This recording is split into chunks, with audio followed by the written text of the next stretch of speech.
বাংলাদেশে একদিকে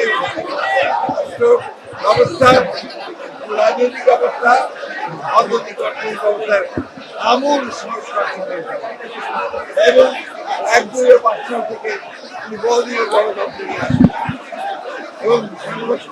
এবং সংবাদপত্রের স্বাধীনতাকে নিশ্চিত করেন। সেখানে মাত্র 4টি সংবাদপত্র ছিল, অন্যদিকে রিজার্ভ ব্যাংকের স্বাধীনতাকে নিশ্চিত করেন, জুডিশিয়াল কাউন্সিল গঠন করেন এবং একই সঙ্গে অর্থনীতিতে মুক্তবাজার অর্থনীতি চালু করেন। এই হয়েছিল শুরু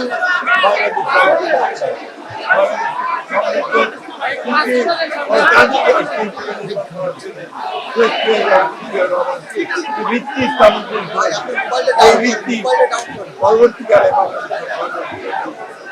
আজকে গার্মেন্টস আমরা ফ্যাক্টরিতে অরেঞ্জ সেক্টর থেকে দিয়ে অর্থ আমরা আয় করি, একই সঙ্গে বিদেশে আমাদের কাজ করে রেমিটেন্স নিয়ে আসে তারও ভিত্তি। অর্থাৎ এই প্রজন্ম মহাপুরুষ এই বাংলাদেশের অগ্রগতির ভিত্তি অর্জন করে। সেই জন্যই আজকে এই দিনটি শুধু বিএনপি নয়, বাংলাদেশের স্বাধীন চেতা মানুষের কাছে, গণতন্ত্র অত্যন্ত একটা গুরুত্বপূর্ণ দিন।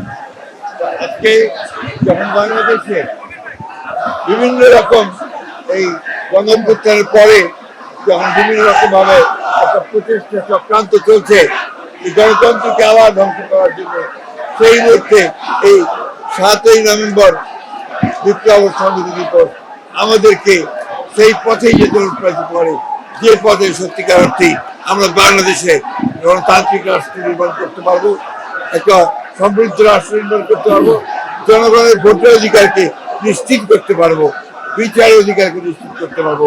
সেই লক্ষ্যেই বাংলাদেশ এগিয়ে যাবে, বিএনপি এগিয়ে যাবে, আমরা সেই লক্ষ্যেই কাজ করে যাবো।